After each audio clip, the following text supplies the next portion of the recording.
series with 6 other papers, a book that I'm editing for Edinburgh University Press. So in many ways I'm coming to this as an editor, so forgive me if it comes across, I'm coming from text rather than talking, so forgive it if it comes across as being too textual. In preparing this piece, I discovered that I'm very ambivalent as to how the lecture series should be introduced, which has to do with my own ambivalence about the role of an editor. Partly, and also to do with the fact that this is a work still in progress, so the process is almost drawing to an end. I oscillate between a feeling that as editor I should keep out, throw the ingredients in the pot and watch and see what happens, and a feeling that I must keep in, steer and nurture, defend and expose the project, which is after all why I'm here. But the discourse as such will be left to the speakers, which in turn is why they are here, as they are so eminently qualified to answer the questions I've put forward. In many debates that situate themselves on politically volatile ground, the central thread often becomes lost.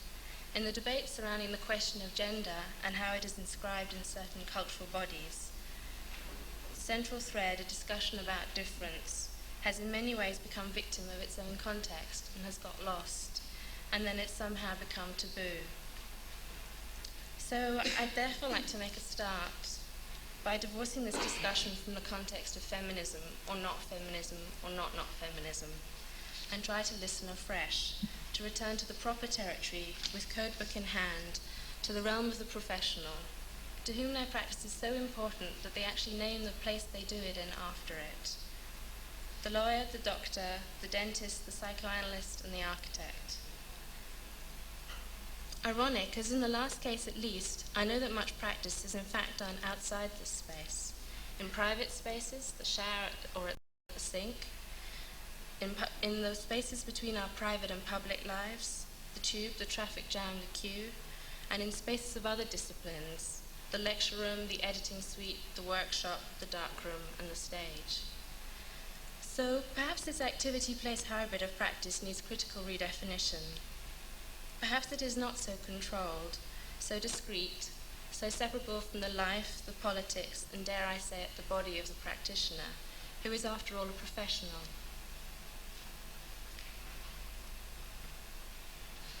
I'm interested in the nature of critical practice, critical architectural practice, supplementary to conventional practice, in which critical distance is generated by gender difference. In Plato's Symposium, the nature of love and eros is discussed. As accounted by Apollodorus, 7 men, after dining, debate through the night the nature of love. The love in question here is male and homosexual, the highest form, as distinct from the heterosexual aspect of mere procreation. The domain is exclusive. The debate, though by and about men, is intended to represent the higher aspirations of society as a whole. By the early hours of morning, all but Socrates have spoken, and little has been resolved.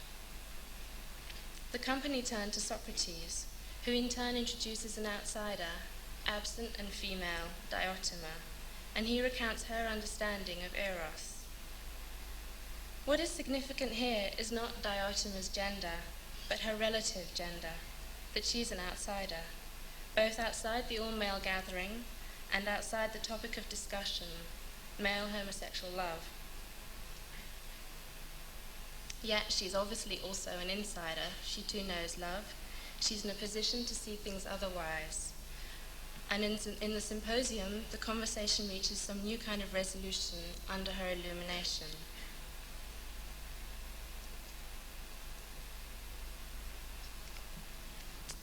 To adopt a critical position puts one in a liminal condition. One must be both insider and an outsider. An architect that is a woman, by combination of her gender and her profession, is potentially in such a position.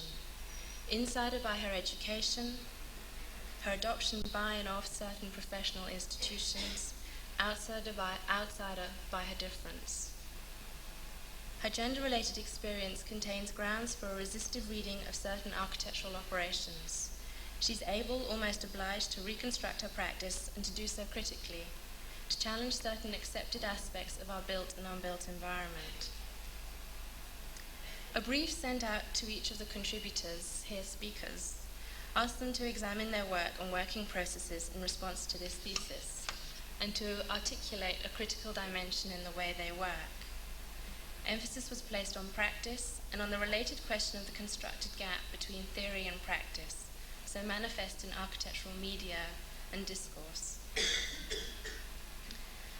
Though the critical position here is located by gender, its voice cannot be appointed as representing feminine. To do so would be to territorialize it and to subscribe to the very categories it might desire to subvert.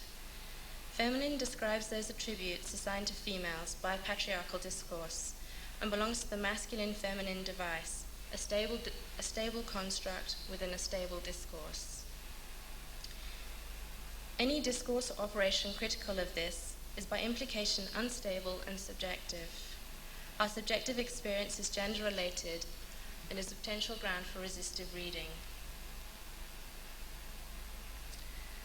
and potential ground for critical examination of the objective status quo, and I use the term objective here ironically. So gender here describes a critical position rather than a critical attitude. The selection of architects from Europe and the United States represents a range of architectural disciplines and critical positions. The intention is not to set out a new stereotype for architects or for women, but to identify a variety of critical routes into and out of the architectural mainstream. Well, that was the theory, this is the practice. The selection of architects was very difficult. Though emphasis was on critical practice, there is no set of rules or categories that includes these architects and excludes all others. The list evolved around trying to bring together architects and projects that in their juxtaposition would reveal more and provide insights into each other. The thesis and the questions made up a brief, which at times acted as a brief and at times simply as a common starting point or a catalyst. Divergence from the brief was, as in all briefs in practice, both discouraged and quietly encouraged. The questions intended to address the extraordinary lack of debate around the absence of women from a discipline that, if it is to be read as a cultural construct, can be read as a physical manifestation of the very order which has up to recent years excluded them. Well, having situated myself in what I thought was quite proper territory, that of practice and the professional, I soon realized that there is something improper about this project. To steal again a term that really belongs to or is proper to one of the contributors, regrettably absent here, Catherine Ingraham. It is, I've discovered, quite improper to combine in one book architects that primarily practice as theoreticians with architects that primarily practice as builders, and to present them in an equal or equivalent relationship. Though builders and theorists often cohabit books, the theorist is usually theorizing about the builder's buildings, a proper relationship where it is made quite clear who we are to take more seriously. This improper aspect of this project has been the source of much fidgeting and wriggling by all involved, myself included. There is something uncomfortable about it. It meets with resistance at every step. It is hard to construct, to design, to market. It sticks decidedly in the throat, which begs the question why, and why do it this way? Well, I won't begin to try to answer the first question, but the latter is easier to answer. In editing this book, I am trying in my token and lengthy way to do what I'm further asking each contributor to do, to breach in their redefinition of practice the related or implicated question of theory and practice, this imbricated relationship, and address how they resolve it or it resolves them. I use the word imbricated here with quite specific intentions. Contained in this term is an already present division. It takes two or more to imbricate. The term imbrication refers to a system of overlapping or apparent overlapping, as used in the laying of tiles on a roof. In other words, identical elements that can be laid in different and overlapping relationships to each other. Exchangeable elements, though any process of exchange might require rotation or inversion. So by describing the relationship between theory and practice as imbricated, I'm inferring a desire to present them as one and the same, one as a flip side of the other, in a continually flipping state. In the construction of the brief, the book, and the lecture series, I'm treating the contributors and their pieces as equivalent, though some operate in territories that are constructed as representing architectural theory and some architectural practice. It is, as in an imbricated surface, the way in which the pieces are laid down, their relationship to each other, that is crucial. As Jonathan Culler points out, a similar double division exists in much feminist criticism, which, even in its most theoretical moments, can't help referring to real experience, and through this to the authority of experience of a female reader, to referring to such authority as do many architectural theorists, who even in their most abstract moments will suddenly return to the built, the unquestionably architectural, and then continue on with renewed confidence that it is all about architecture after all. Faced with the dilemma that not all women are female readers, the experience feminist criticism must refer to is of a hypothetical nature, and the subject a hypothetical female reader, a construct that is neither wholly theoretical nor wholly real, that has its roots in both theory and real experience. So the relationship between theory and practice in feminist criticism remains switching. The two underpin each other. It is about a reading by a hypothetical female, a theoretical body, who can refer to in exchange real or deferred experience with theoretical constructs, who can hopefully, in her reading, make other readers, gender apart, start to question the cultural and political assumptions on which their readings have been based. So with that said, I would like firstly to thank Mark Cousins for inviting this project here, and the AA for hosting the event. I'm very happy that the first speaker should be Diana Agrest. She's one of the first people I approached about this project several years ago, and has been supportive and critical throughout, which has been a valuable combination. I'm sure many of you will be familiar with her book, Architecture from Without, which, like Beatrice Colomina's Sexuality in Space, in many ways underpins the whole discussion here. Diana Agrest doesn't need much introduction, but I will say that she's principal of Agrest and Gandelsonas in New York, and she operates with apparent absolute ease between the fields of theory, urban design, teaching, and more conventional notions of what architects do. She's long maintained an interest in critical theory and its application to architectural practice. And within the context of both the lecture series and the book, she's unique amongst the contributors in that she cannot be happily labeled as a theoretician or as a practitioner. She excels in both, as you will see. Please welcome Diana Agrest.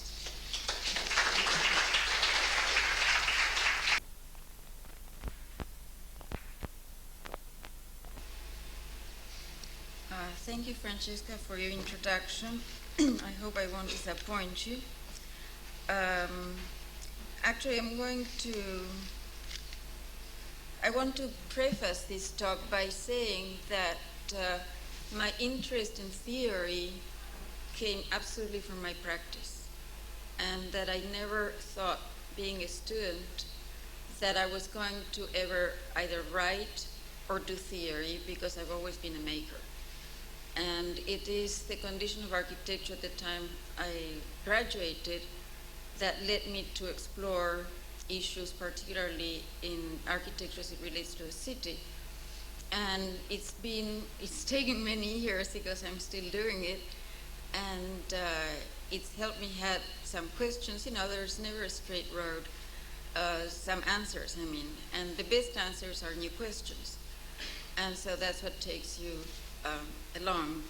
So what I'm going to do here is really something that I never do, which is to start with a theoretical issue and then show you some work.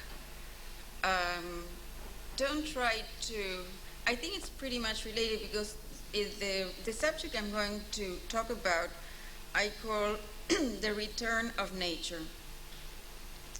Actually, I would call it the reinvention of nature if Donna Haraway hadn't used it already, because it's a very good title, although it's a little bit pretentious for me. And so the return of nature is like the return of the repressed. And that was what took me into this new subject for me. I mean, that I started a few years ago, and that I started without even thinking theoretically. It was an absolute gut reaction to the condition of the American city and the fetishistic condition of architecture. And so, as such, all of a sudden I did a project, which I'm going to show later, that really was about the question of nature. And to me, the question of nature was not necessarily an issue of landscape architecture. It was an issue which is basically philosophical and I would say ideological in architecture, if not theoretical. So I'll just start with this, and I want to read just a paragraph because I'm not sure I'll be able to say it quite as well. I think it's better in the writing. This work explores the conditions that articulate structure the notions of nature, architecture, and gender in the ideology of modernist urbanism. It focuses on the American city, a city that regulates, suppresses, or generates pleasure through the presence of object buildings indicating the repetition of a symptom that goes back to original urban sin. The violation of nature by the machine, a confrontation where the machine, in its struggle with the forces of nature, suppresses woman. It's a hairy subject, and it hasn't been easy. So this is, a draft. I would like to have a first slide.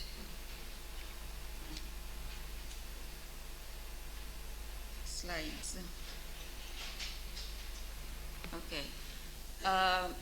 I'm starting, as I just mentioned a minute ago, I'm talking almost exclusively of the American city. The American city has developed in a way that is absolutely tied, linked to the question of nature. The question of nature in America, which is really ingrained and very, very deep in ideology and very strong ties to religious questions. And it's been a very interesting condition, if one thinks about it, that the city and nature have had different signs, positive and negative, during a long time, depending on the conditions. So the question of the American city, as opposed to the European city, is that it is actually a mark on virgin land. As well, these I'm showing, and particularly the one on the right, so you see the way most American cities have been developed are with plans like that, a grid imposed on the land, regardless of topography, regardless of any geographical accident. And these had to do with for one thing, the fact that there was all this land unexplored and unexploited, and the fact that it was a very basic type of organization. It's interesting that actually the Hispanic cities have the same thing, but I haven't studied that combination. The question is that when the American city, when it started, it had for Americans a negative sign, always, still today. And the countryside, nature, had a positive sign. And so the city was sin, was dirt, was brothels, it was drinking, it was all these things. And basically, it was a real challenge, I would say, in the development of society at that time and of urban society. And as you know, it took a very long time. Now, what happened is that the American city develops truly with what we call the frontier.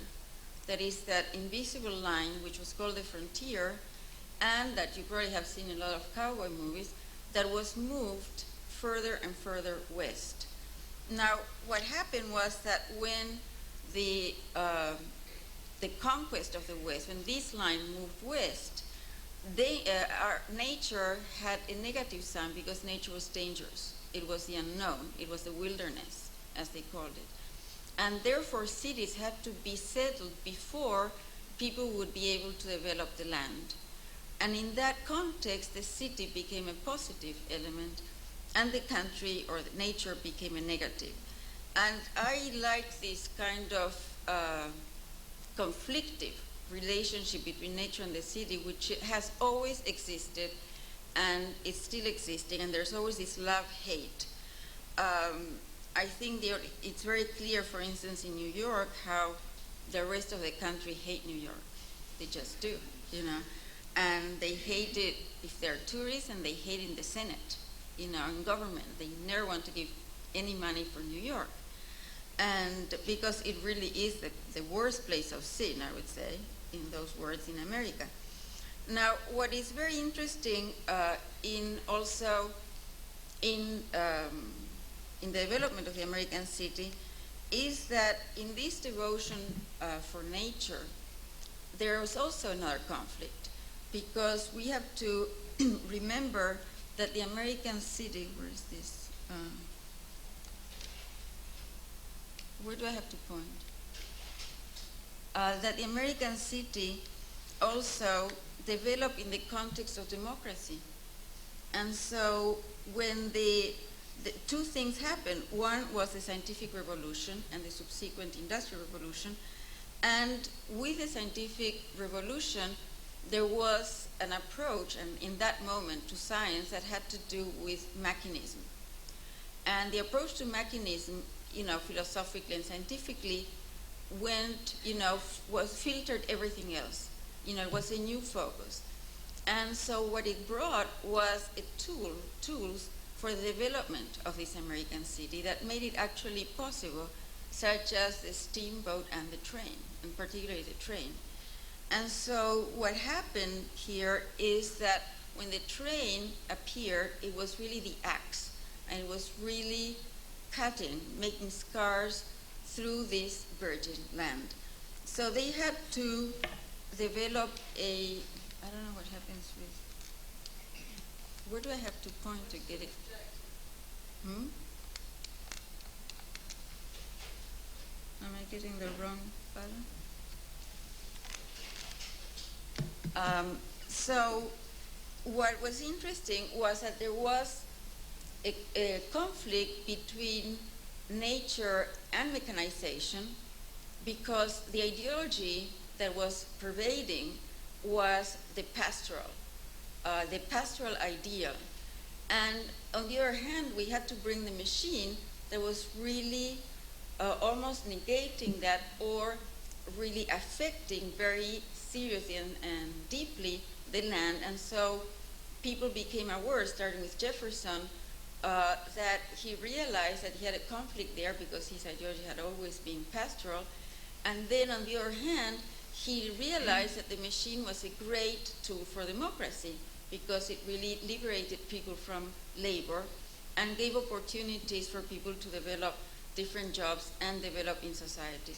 So what happened was that they had to invent some kind of ideology that would support this, that would make it possible.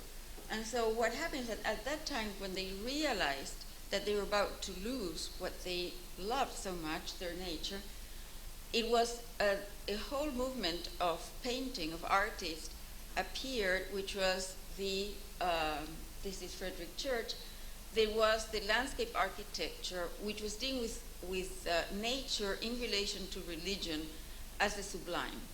And the painters were supposed to be proxies of God in earth. I mean, that was the way it was seen, because they were in contact with God. So it was this sense of putting an extraordinary value in this nature that they were about to lose, and that was being, at the moment when the conquest of the West was in full steam, in fact, is when these paintings were developed. And so when something happened also that made this more Frederick Church, and as you see, they took these natural landscapes that were quite extraordinary and created this feeling of awe, and they were trying to portray, to bring to everyday existence. And here are some more and different views. Now this is, I'm sorry, these two are the course, this is Thomas Cole, and this is the Course of the Empire, which is a narrative sequence of several paintings, of which I selected 4, which was the savage state, the ideal pastoral state, and the, how does it call it now? Consummation. That's what it calls it. It's an interesting word. Consummation, and then desolation. So you see this whole symbolic of losing nature to civilization, to the machine, to society at large. This is very annoying. Here we have 2 other paintings of the period.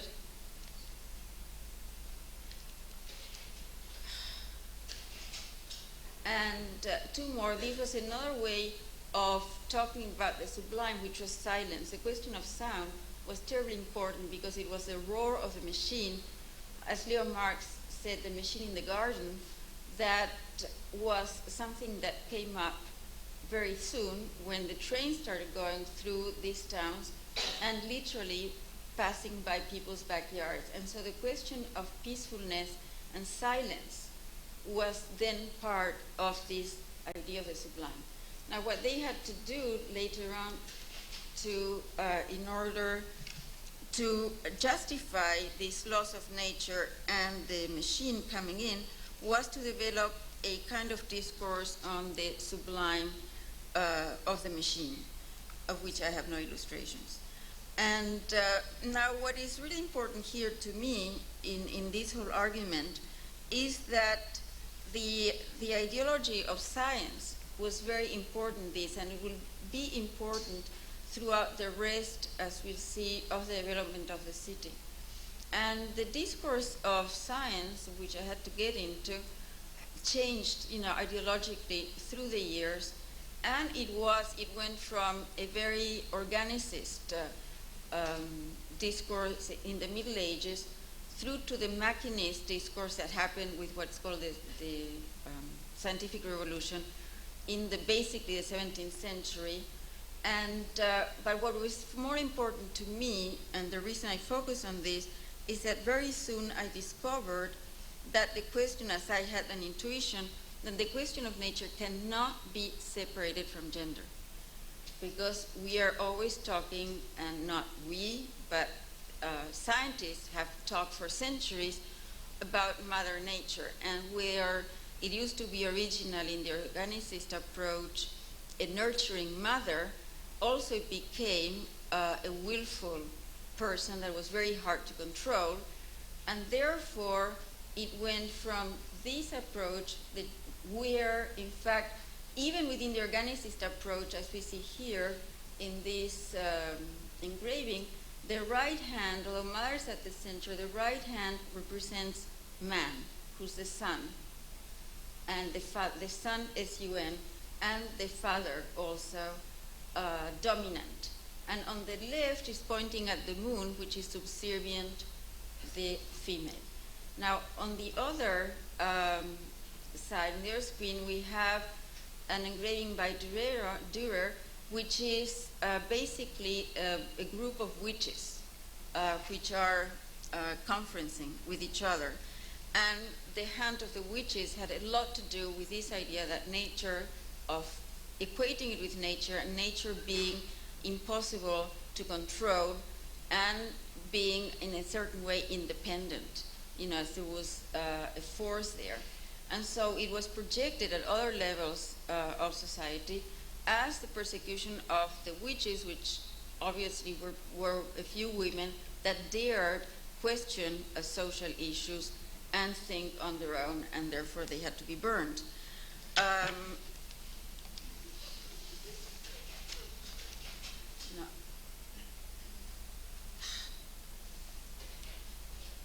Okay, now in this transformation, then with the scientific revolution, the transformation went from this organicist approach to an approach we would consider the entire universe as a mechanism, which of course started, we can see it in the Greeks already, but which became very, very developed in the 1600s and later 1700s.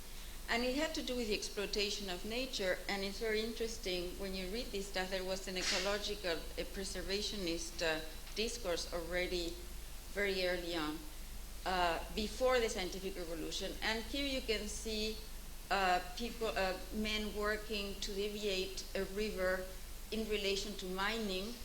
And there we have a watermill mechanism as the things that they started developing at the time, with clocks and a number of other mechanisms.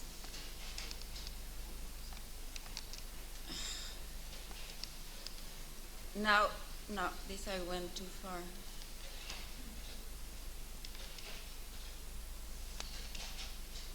Okay. Something went wrong, never mind. Now, what happened with the approach to mechanism is that, let me see if I can turn. Okay, there are more witches here. The approach to this mechanism approach, what it did was that in relation to gender, in relation to the female, it went from the nurturing mother to the uncontrollable witch.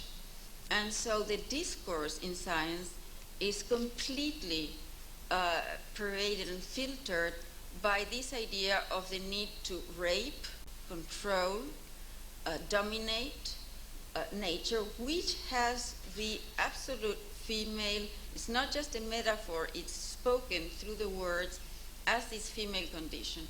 So the question of power and gender in relation to nature and mechanization is very, very important to me. And the machine, or the machines, the tools, are the ones that would allow to do this raping of nature, that to have the power, the economic power, the political power.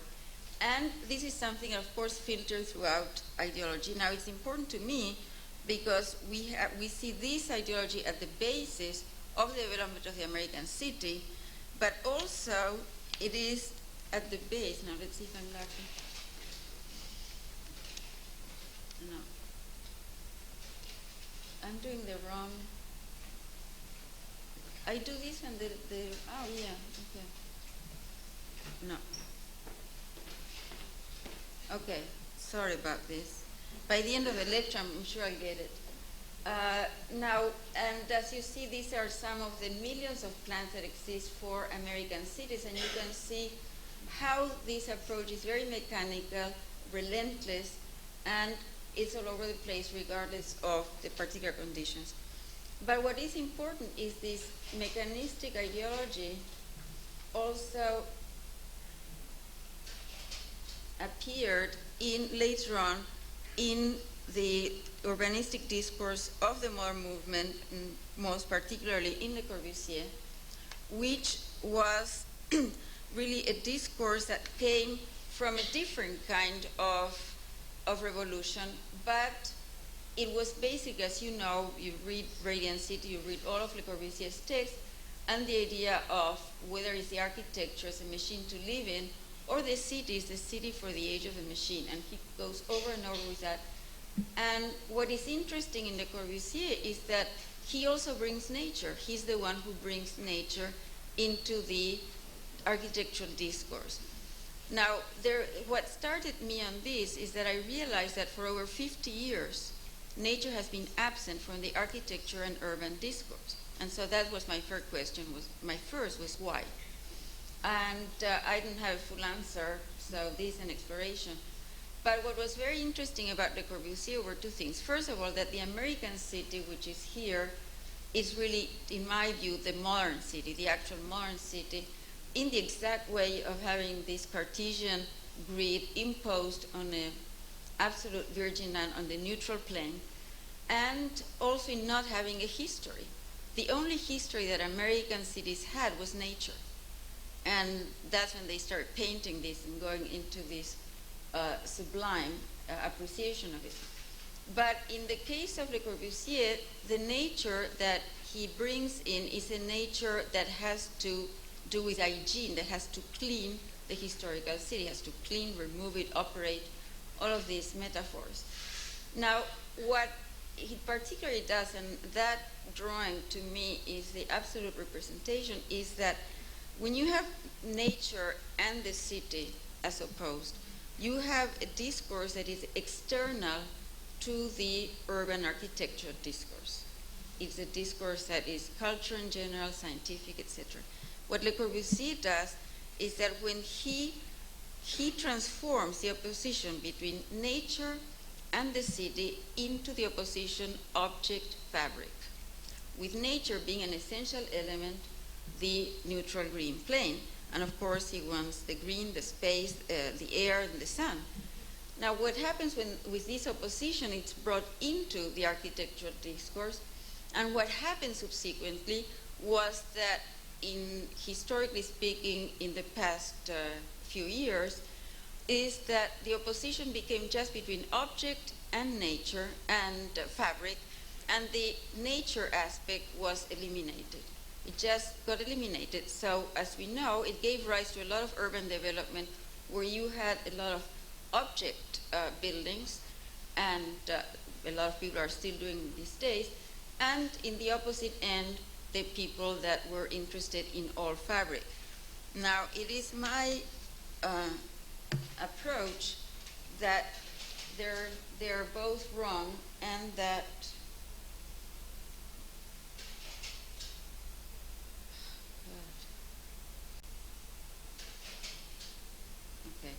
they are both wrong, and that there is a way in which one could really think of the city of urbanism in a way that's not in this opposition, but rather in a situation where it's one as the other, object as fabric, fabric as object, and nature reappears almost by magic.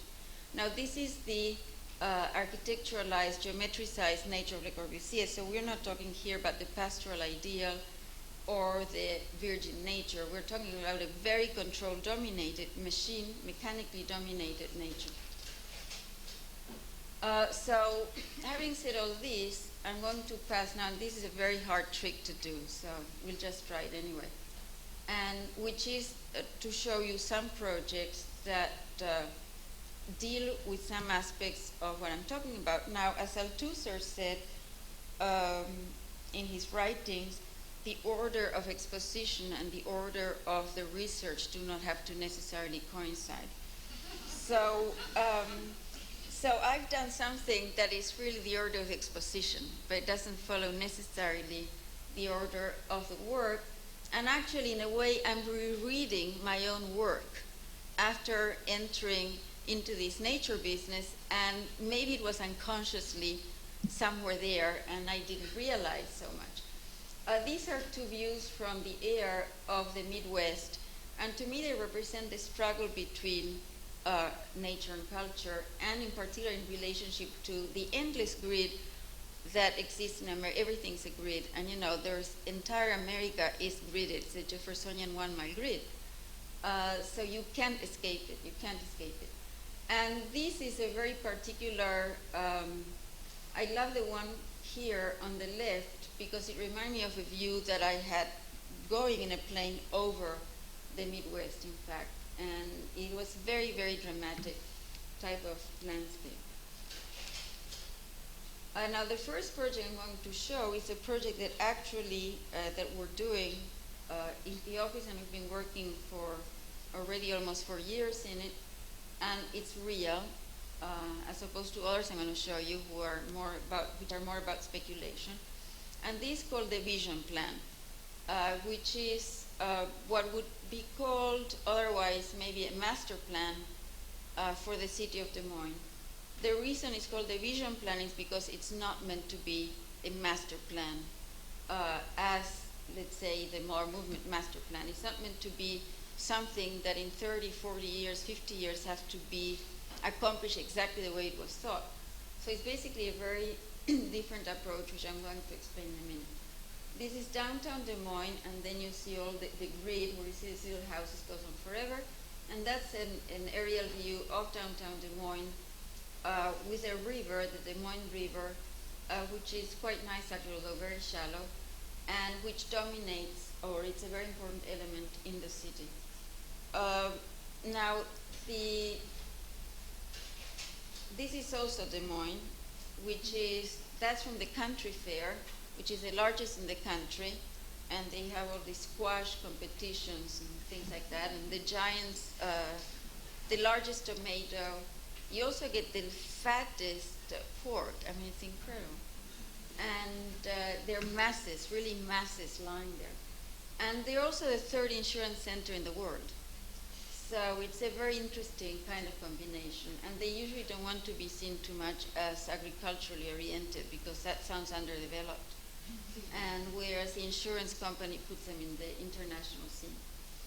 Now, what we were trying to do here is several things, which is to work with the material that was already there. And this is an approach that I've been doing for many years and developed actually through teaching many years ago, which is the idea of reading the city formally, and which is what I call the city being the unconscious of architecture. And discovering what's there, what the city itself produces as form, what is not in the books.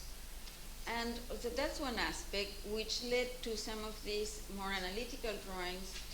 There are many, and I'm only going to show very few, because although this has been my approach for many years, many of them have been done by Mario Gandelsonas, and since this is about gender, I don't want to use the wrong gender for the right conference. So, so here are these two slides where it's shown on the left. This is downtown in the context of Des Moines, and in green are the three elements that make Des Moines known to the outside world. One is the airport. On the left is the art center, Des Moines Art Center, which was designed by Elias Saarinen, I.M. Pei, and later Richard Meyer.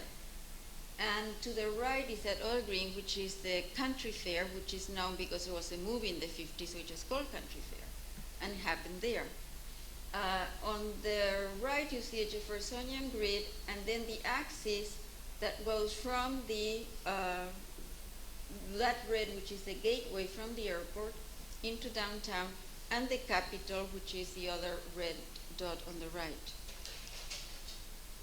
Here are two drawings illustrating the way the city is split in half into the wealthy one, the money which goes west, and the civic and blue collar which goes east, with a split that's being generated by the river, which it is now a split, and that we've tried to convert it into a buckle rather than a split. And again, the business center and the capital and the rivers. Now, these drawings will allow me to tell you a bit about the approach, which is that rather than taking the entire area massively and designing everything, if Le Corbusier was for surgery, I would say that this is more for acupuncture. And so the idea is that to touch some neuralgic points that will generate some energy that we don't know. And so the idea is that to incorporate this element of chance, which is what's the best part of the city as being impure and incomplete, is that element, and to put it into the design process itself. As you'll see, that we've done in different ways. So, oh, this had a laser. Okay, so that again is the downtown, and these are the different, we call them moments.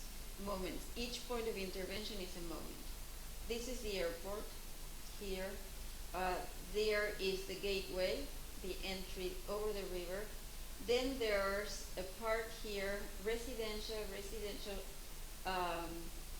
Then there is the riverfront, the east side, and well, I can show you there. So this is about the green space. So you see they're really detached and separated, although there's a grid that goes on all over the place from there. But we're not planning to suggest how you fill it all up. In these two drawings, you can see the overall scheme for the downtown area, which from the many drawings that we did on the city and those reading drawings, we discovered this linear organization that was there potentially and was not exploited, and which went from the river edge at the entrance of downtown all the way through to the Capitol on the other end there. So here, one of the things we did was in the riverfront, which was a river, we made it into a lake, an entry lake, and we said Des Moines has flooding problems, so let it flood and have a lake. Well, they wish they had had it with the recent flood of the Mississippi. And actually the Corps of Engineers now is planning to make one, a lake, although they say it's in a different part, it's not the same. The other thing we did was residential neighborhoods downtown. Now that is very daring in the United States because nobody lives downtown. And what you have is always the flight to the suburbs. So we're trying to have a flight to the city after the nightmare that suburbs have transformed in. And so that's another thing we had. We had several residential neighborhoods that I'll show in a minute. This is a riverfront project that I'm not going to show in detail tonight, which became a civic center, extending the river, etc. And then there is the east side. The east side there, which is a very interesting area because it's very low density and there's nothing there too good to keep, and they want to demolish it, and I think in this case it's right. Now what makes Des Moines a fantastic place to work on these projects is that the size, which is about 300,000 people, they're rather sophisticated, they have a good economy, and also they have an amazing tabula rasa ready-made because most of it, a lot of it, is parking, surface parking. And they really managed to get this 60s image that they wanted by demolishing every other old building. So it's extraordinary. So what better can you have? You have a tabula rasa and a grid. I mean, it's like fantastic. So that's where we are.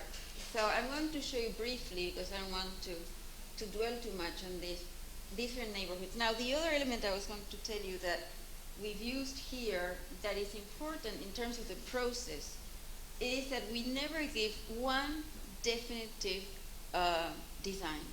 For every design we do, we show alternatives because there's never the design. There are many different ones, and the architect can control that and shouldn't. So, we're really proposing different ways in which you can approach that. The other thing that's great about this is it's really democratic process, and we present every single stage, everything you'll see in public with a cross-section of the population. Now, this is a residential in an area, it's called Port Avenue, is there, which is one where they have some stuff that remained that's of historical value, and it's very eroded. So we tried to use the erosion to create a lot of green spaces as positive spaces, not as eroded. And we did several variations. These are the happy drawings which we used to present to the public, and I think they really work. And this is, we just started developing some more. And in fact, there's one that's going to be implemented. This one is called the lakefront, and this is really an extension of our flooding there. And there are railroad yards, abandoned railroad yards there, and we decided to flood them too, and create that neighborhood on the river, which takes the elements of the suburb and the city. So I like to call this the urban suburban. And so you can't expect people to move to a city if they're going to lose everything that they had in the suburbs. And since the best thing they had in the suburbs was the green, the air, and the sun, and the worst thing they had was not having any fabric or having any kind of cultural, social activity, they were trying to do that with the city and keep some of these qualities that Prabhu talked about in here. So here you have these buildings that have been made as chaining with existing buildings there, and this common space, and here they are like semi-detached houses, two-family houses, single-family houses, big lots, and then this apartment-type building that start moving. Now, if you see all that dancing there, this is the new method that I was trying, which is do it chance, really by chance. So I made a little model with these blocks inside and shook it. And so it fitted almost perfectly. And so when you start shaking it, you got these fantastic configurations of streets that you would have never been able to design. So that was a little bit literal, but it was interesting. This is another variation of the same, and this one is this mini crescents here. These mini crescents alternating between objects and this continuous element. So that you always have this alternation as you go through the street, and you have different kinds of open space in between. Now, I added more streets there than there were originally, which is an element that's important because you need these edges to have any urban condition. There are others, but I'm just showing. I really apologize. Okay, this is another one that is, this is something that I'll show in a minute, which is, the others were more like using objects to create a fabric condition. That is, you can build it with separate objects and still have a fabric, which is an important element if you want to have a lively downtown. Now, this is a different approach where it is fabric as object. And so what you did here is to have, and this where the order of exposition is not the order of the research, because I'm going to show another project with this subject. And so we had pieces of fabric that we had discovered, and objects as well, placed within, let's say, what was closest to a neutral green, with a lot more streets that have of the original existing fabric, and these residential elements that are placed there as objects. And I'm going to dwell a little bit more on that in the next project.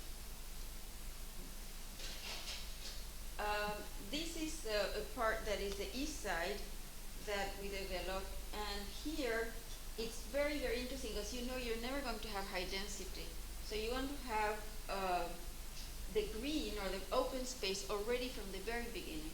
So this, the checkerboard, which in a sense also goes back to some of the original plans for American cities, they create the space in between, and you always are going to have, like here, they're alternate, so you're always going to have a continuity of building and green and open space at the same time, and they're not too high, and I'm very interested in this type of configuration. We also did cultural crescent there in front of the Capitol, and some other residential, but I'm not going to stop into that. Okay, I'm showing you some more. We did lots of these alternatives, and this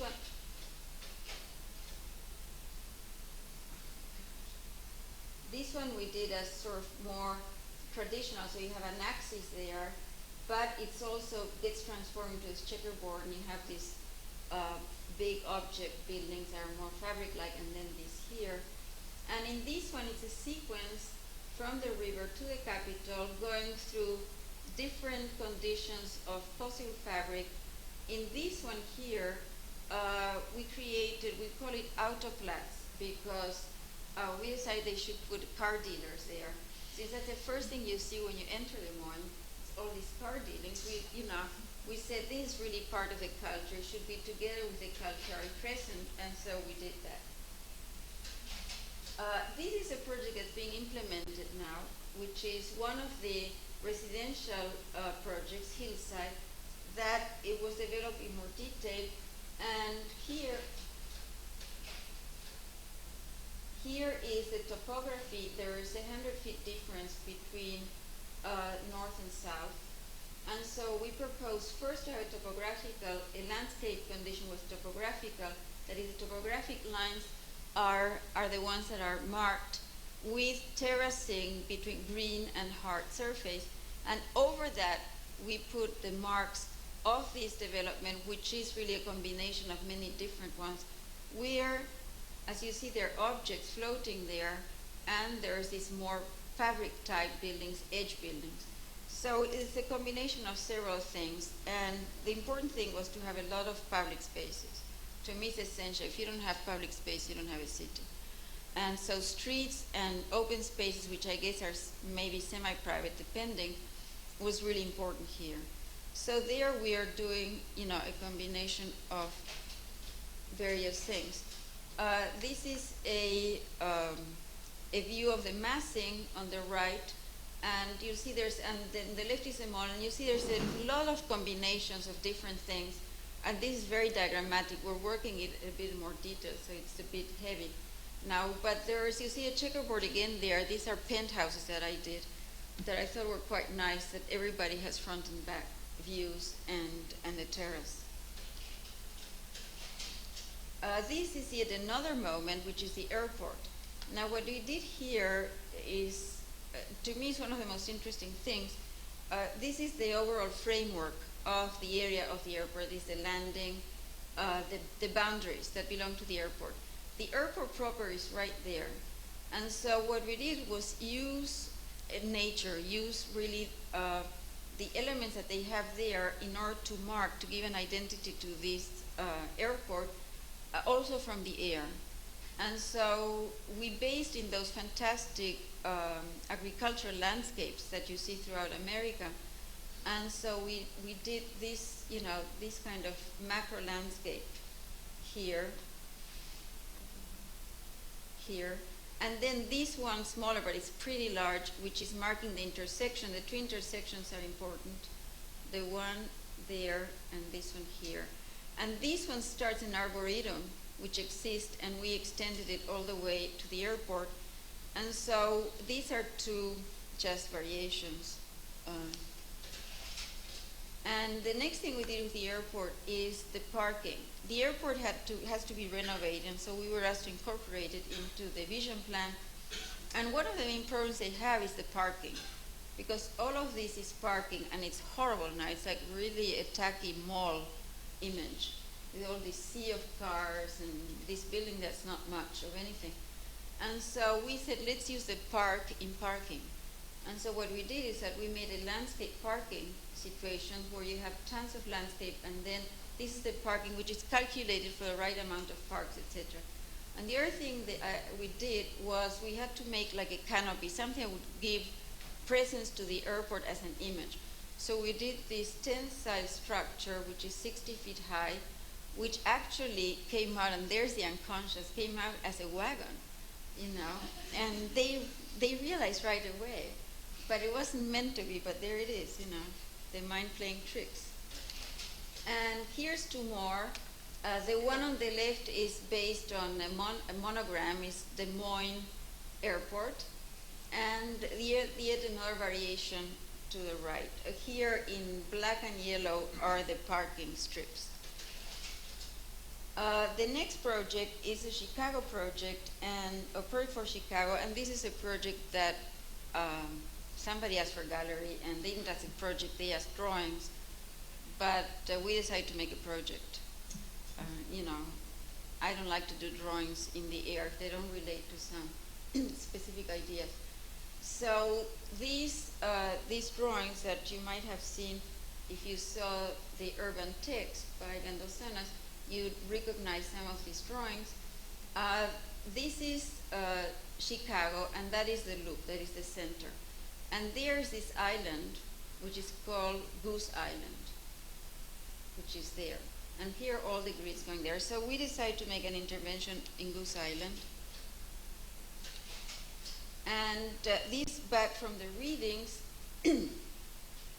of the city, there is the piano row, Here, some of the grids, the 1 mile grid and other grids in relation to topography. Here, yet other grid conditions that have been reversed, solid void here. And so this project I called Urban Ready-Mades because the idea here was to take pieces of this fabric, of this reading, and do the fabric as object.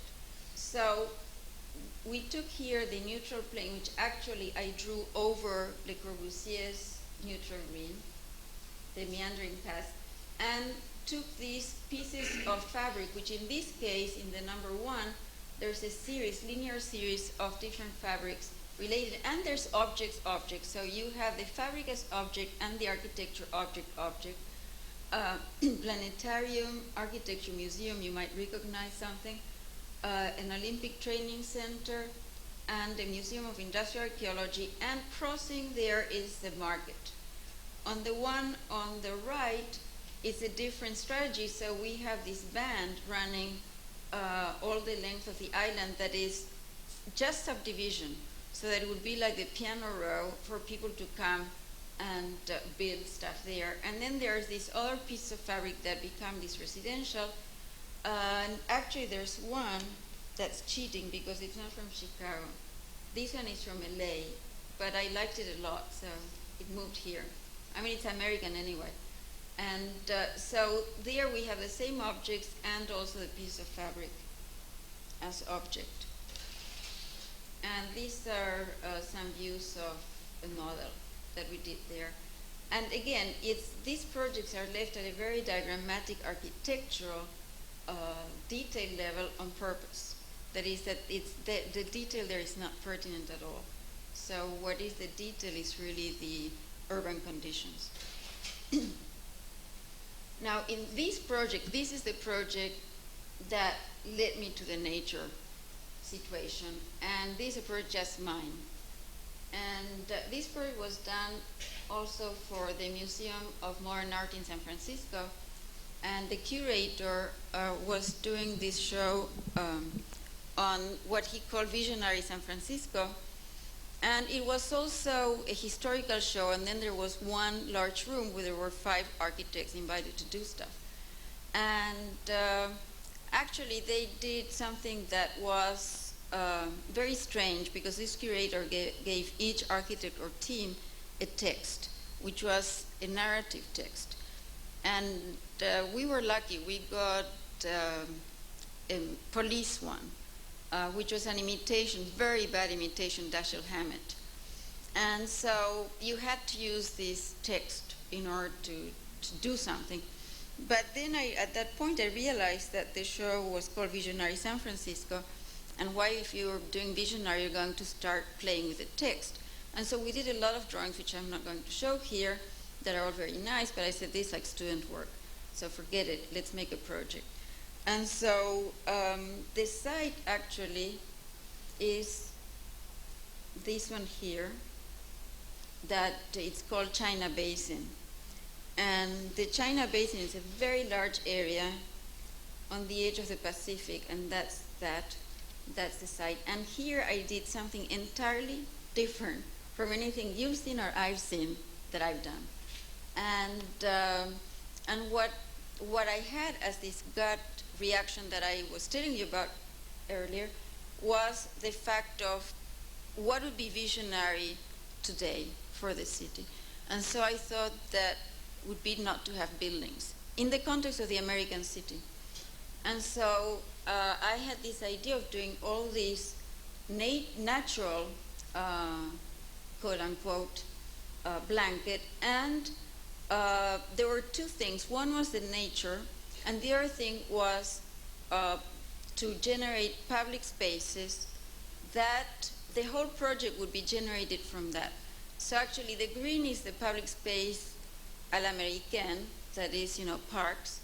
And then you had the more contained public space of these very large courtyards. And the grid actually was running underneath. So as opposed to Le Corbusier, who does, or the American city, who puts, the green subservient to the geometry or to nature, underlying or over, like the American city, over nature, then here I do exactly the opposite, and I put nature over the city. And so there are layers, horizontal layers here, if I could only find, yes. That is, one is the green, then there is another level which is an enormous machinery, and then these are the courtyards, and under it all is the grid. Now, another thing that was really important for this project was the program. The program, to me, also had to do with the criticism of two things. One was the city, which is pure consumption at every level, cultural, social, economic, and architectural. And I guess I was so fed up of all this fetishistic architecture with no content that that's why I said no building. So everything I thought of here for a program is all about production and not about consumption. So there's different programs that I'm going to tell you in a minute in this project, in these courtyards. And here you have sections, and that's the machinery level under it all. Now, these are sections through one of the courtyards, which is an Olympic training center with very long tennis courts, running things, and pools. Then there's another one that is a workshop, that is that people can go and work on anything you want. You can do cooking, you can do writing, you can do architecture, film, anything you want. Just produce stuff. So you can only consume your own stuff. And there's a museum for the 20th century. I'm going to tell you in a minute when we see another slide. And here is the level of the machinery. Now this is, in the beginning, this project was too nice. It was very hippie, I thought. You know, and maybe it was the unconscious, again, being that it was San Francisco, I was doing all this purple stuff. You know.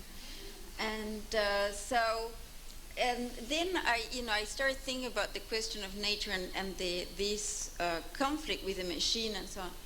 And so it became more perverse, and so I made this level of movement underlying this blanket of green, which is this machinery that moves you in circular or curvilinear motions, and in principle, which I couldn't replicate here, it should also move you up and down. So you have a very, very different type of movement than you would have through the grid. And so again, the grid underlined it all. And so I had this, apparent nice nature, which in fact is an artificial plane, like the artificial site of Le Corbusier. He was, what?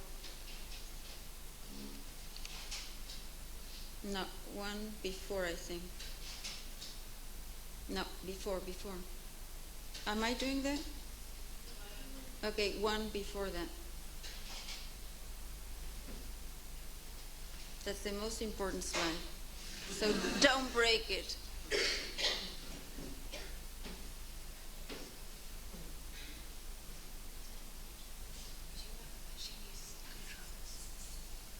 Oh yeah, sure. Yes, please. If she, yeah, better.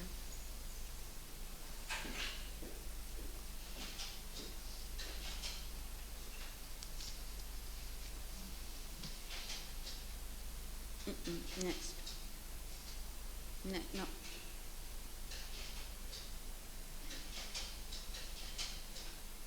The next. Must be stuck in there. Ah, there it is. Okay. Well, I lost the pointer, but I don't think I need, I can do it with my hands.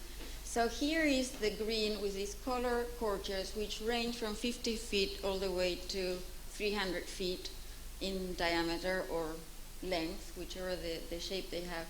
And as I said, there with the Lisitsky is the workshop courtyard. Then the elliptical is the Genome Project. The light blue is a sit-in film place as opposed to drive-in. There's the purple is the Museum of the 20th Century, an oceanographic institute, and a market. That yellow one And the mustard color is a field for agricultural experimentation. Of course, you have to have a baseball field anyway. And so then we have also, I guess it was maybe the idea of the diamond of the baseball field. See, I don't know, I'm discovering all these things. That there are all these little white diamonds, and they are solar collectors. And that's when I thought it was really hippie. And there you have yet another section through the entire space. Next. Both. No, both slides. Yeah. Always move both at the same time. Okay, these are just some details that I started developing, and they're not quite, developed. This is a sit-in. That is, that instead of going with the car, you go and sit down there, you're protected from rain, and you have earphones, and you can be under the sky.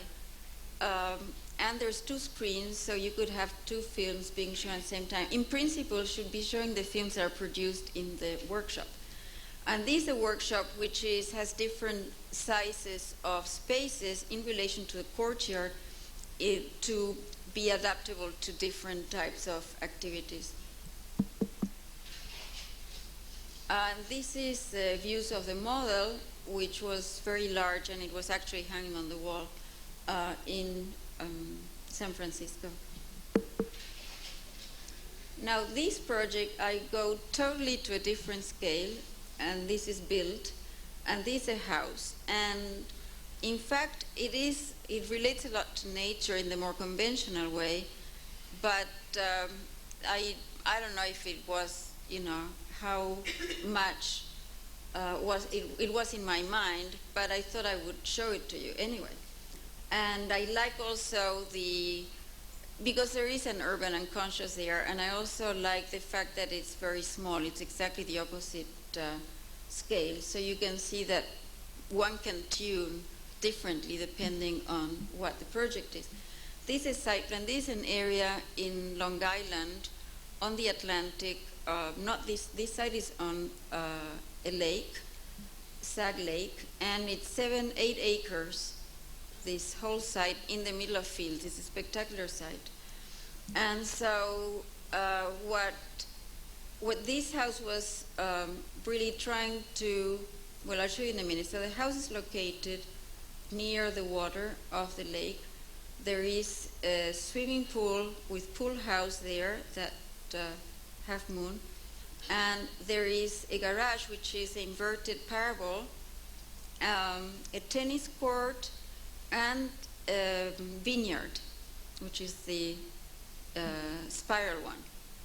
And to the right you have the ground plan, so the ground floor plan. The idea of this project was to have an element, the linear element, which is the bar, which holds the common spaces, and a set of towers which connect through the bar with bridges that for the most part they have the private spaces. The geometry had to do with the true north and the edge of the water. So the towers relate to the edge of the water, whereas the bar relates to the true north. And in the space between the 2 grids, in that wedge, is where we place the entry. And the entry doesn't enter into the other formal system, and that's why, but it's essential here, and that's why it becomes the entrance next.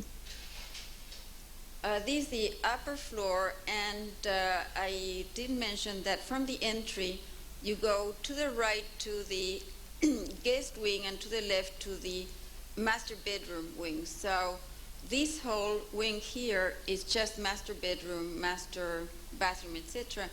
And I call this one the motel on the right. And the great thing is that they're not connected at all. So each one has the independent stair. On the left there is an outdoor pavilion, and on the right here below is a caretaker's tower. This is a section through the entry, through the living area, which is at the center, and you see under the bridges is a den on one side and a dining room on the other, and on the extreme right is the kitchen area. On the left is a sunroom, and you'll see the towers, which you'll see more in a second.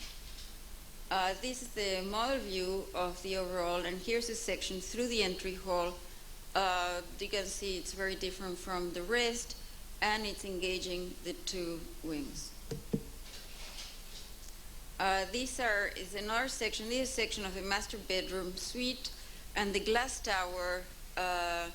It was supposed to be actually conservatory, but my client got married, which is not a great thing to happen to you if you have a client. And so when we had Mrs. Client in the scene, then she decided that it was a waste of money and space to have that just for plants. And so it had to have a use. So at that point we had a whirlpool glazed in overlooking this, which was supposed to have palm trees and things like that. And then, as you'll see, we had to make a deck in between, and so it became, the whirlpool went inside this glazed space with plants, and underneath is the sitting room, which actually they call the library, but you would never have books in such a bright room. There's so much sun, so that tells you they don't read a lot. Okay, and this is the other end, which is the kitchen side, where you have, in the bridge is the only place where there is a bedroom there, and so it's indicated with this kind of bay window. And this is the front and back elevations, which you'll see in the real better. This is a construction, and I show it because I love the way this was built, because it seems so simple. And when I told the structural engineer, I said, well, this is very simple. You just have a bar, you have bridges, and you have towers. And so you know what? That's the most difficult thing ever, because every system is independent. And so this is like Jell-O, unless you really tie it together. So it was very complicated calculations, tying them together.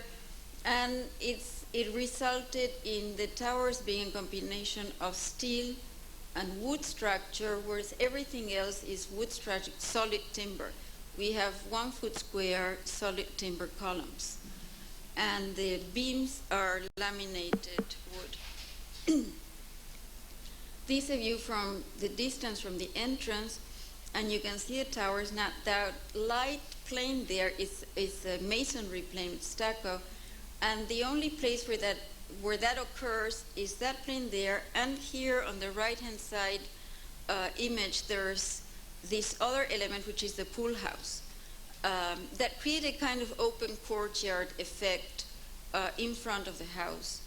To the right, you see the green raises a little bit, and it's a mound. The garage is just a mound with 2 very nice, very large doors. This is a view before it was finished, but I like it because it shows the airiness of the towers in the back. And this was started with like a very generic tower, like the little house, let's say.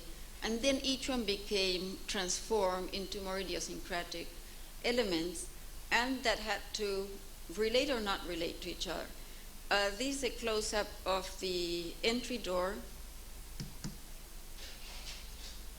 And here I'll go turning around. This is the glass tower, and you can see by the grounds that this wasn't finished, but they're good pictures, so I decided to show them anyway. You can see there a piece of the walkway from the master bedroom to the gazebo outside. And the glass tower is also laminated beams.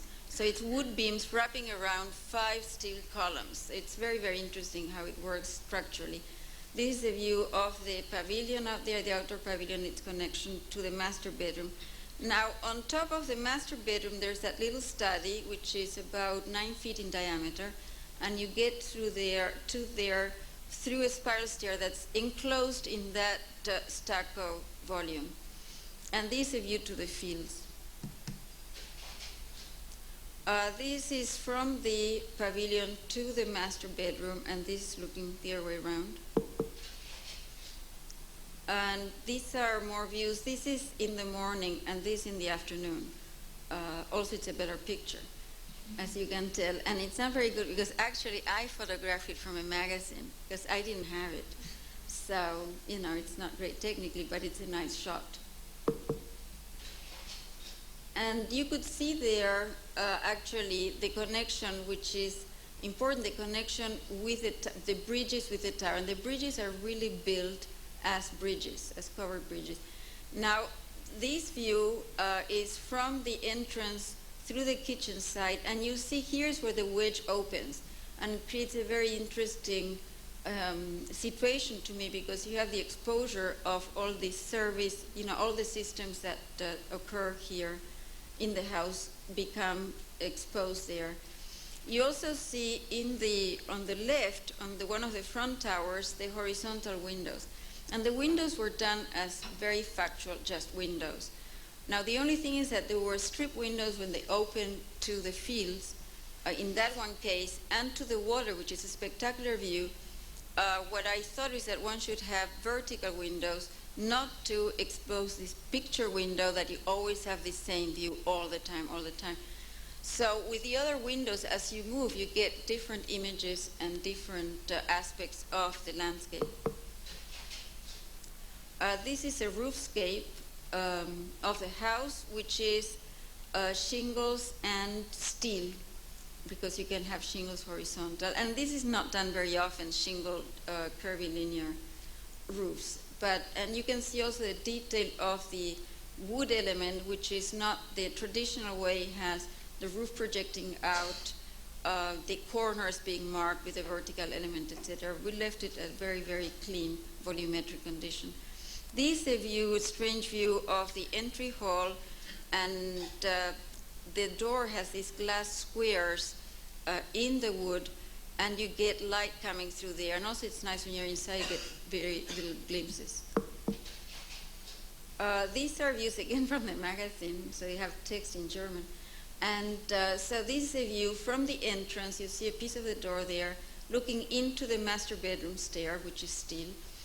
And on the right, you have a piece of the den with a bar. And you can see in the foreground the structure under the bridge. And then behind, you see a structure of the vault. So the structure is exposed everywhere. This is a view from the den looking into the living room in one of the volumes, which is the fireplace.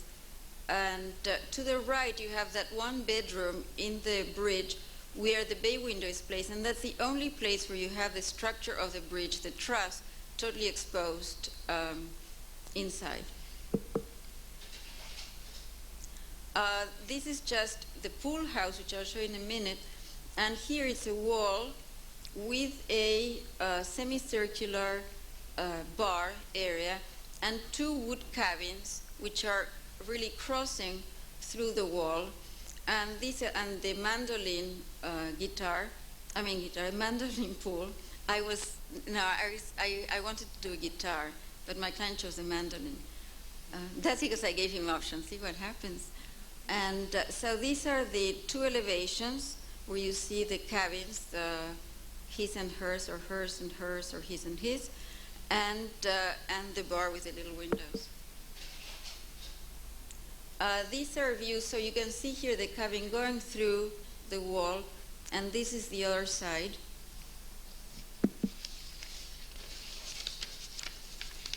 Here you have a view from the fields of the house, which you see looks like this cluster of things. So really, again, it's not trying to make, there's a lot of fetishism, I grant you, but it's not a one object.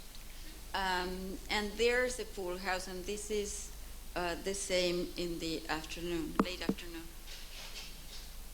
And this is the twilight night view, which I think it's also very nice to have. The light is so beautiful that it's nice to have, to see the house at different times of the day.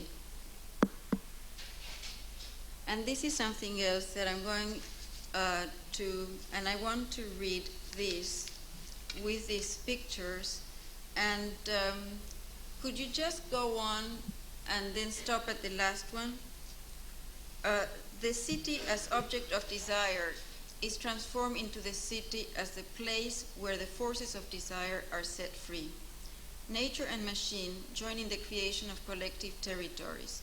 Residues of the forces that traverse the subject, the memories, the emotion, The rationalizations, the history, the stories, the assumed knowledge are fixed by lines, by marks that project the forces of desire, the survival of an experience. In a movement that flows through earth and body, reaching through the gaze and into the depth of the universe, in the framing of infinitude, in the folding, collapsing of the sky onto the earth, through edges, borders, the borders of the body, orifices and borders that are the makings of a body, border, edge, frame, the capturing and losing focus in an oscillating movement between the recognizable and the unknown. The window, border and frame protecting the interiority of the subject from the collective outside, while allowing the eye as shifter to bridge both worlds, while the mirror reflects the gaze back to us. A seamless continuity of activity, of program, flows under a smooth surface of nature, a continuous flux without delimitation. The natural machine, the point where nature, body, and the machine intersect, placing the subject and object on the same plane. The traces of a body of woman, which embodies desire, which is itself and the other, woman as gender constructing a new nature. Thank you.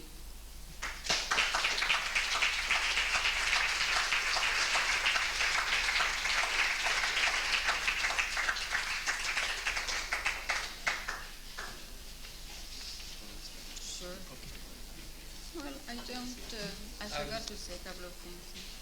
Does anyone have any questions?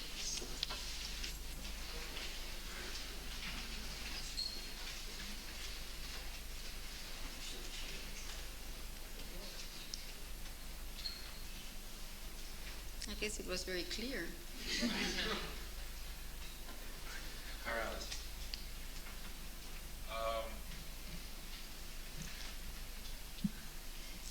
A lot of I guess maybe all the work that you showed has a very strong element in it, which I think entirely depends on Euclidean geometry. And I thought that when you were showing the sort of the American cities in terms of the grid or Euclidean geometry, raping the American landscape. So it's something which I sort of always wonder about it in terms of the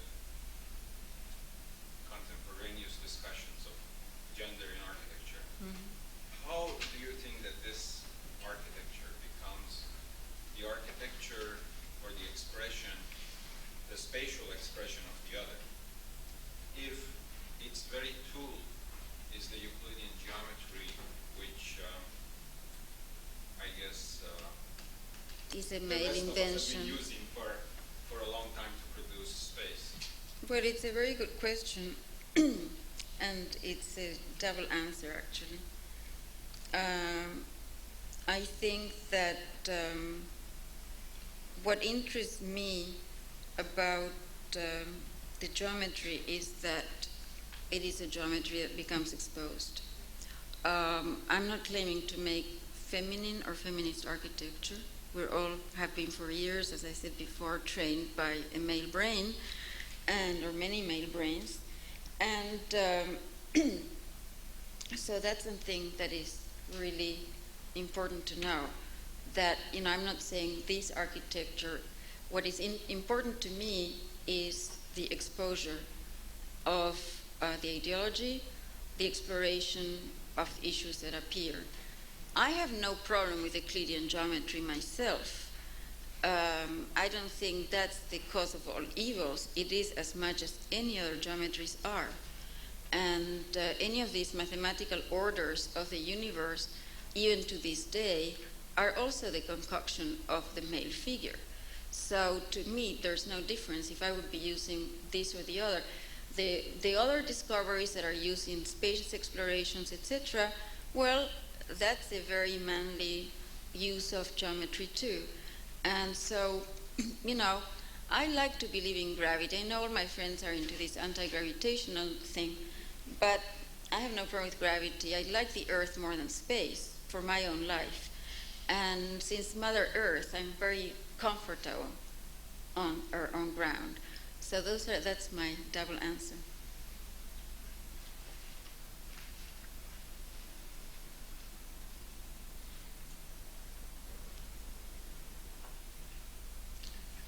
You mentioned that your theory was in a sense generated by practice and constructive theory.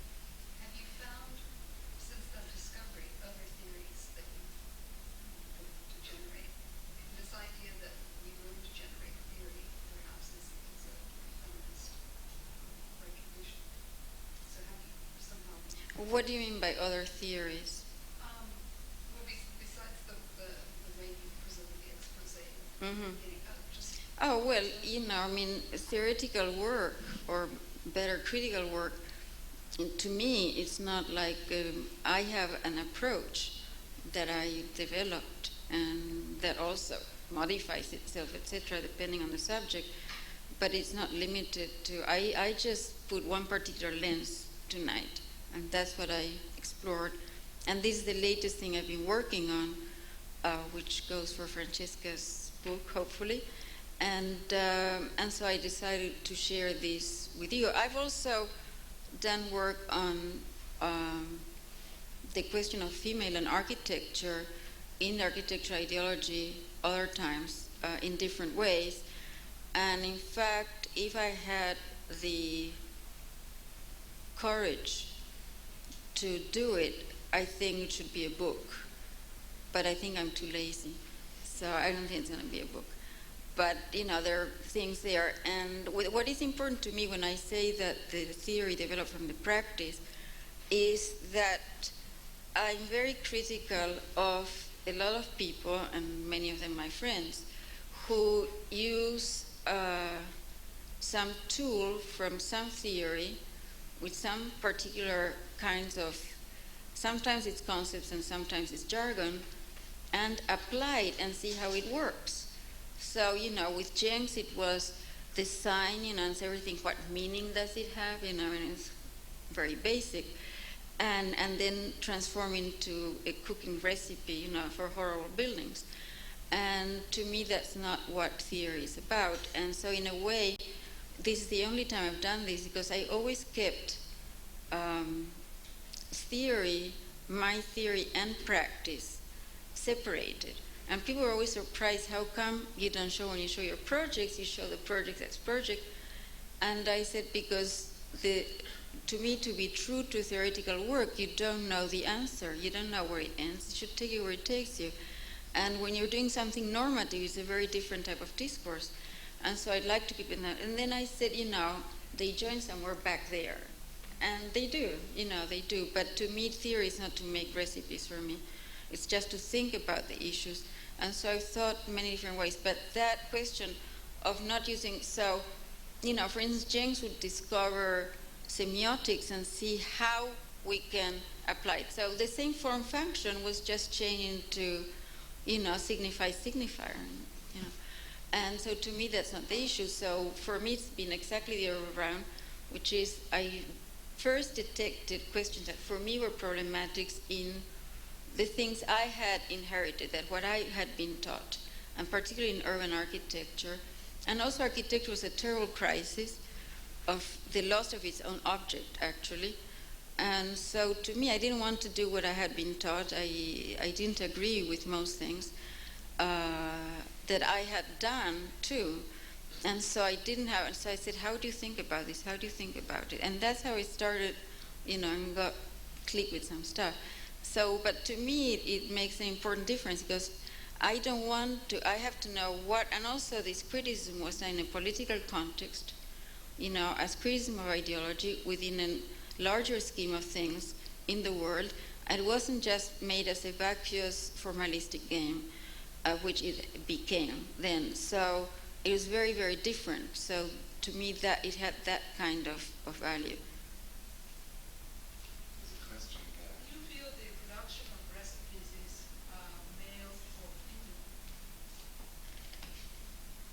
I think it's a disease that everybody suffers. I mean, I don't think maybe the recipes change, but the mechanism, you're always going to have work that mark some roads and a lot of work that's derivative. And that's okay. I mean, it doesn't, but the recipe making bothers me. The people who make theory develop recipes to transform something that's critical, a critical discourse, into a stylistic one, then I'm totally, in disagreement.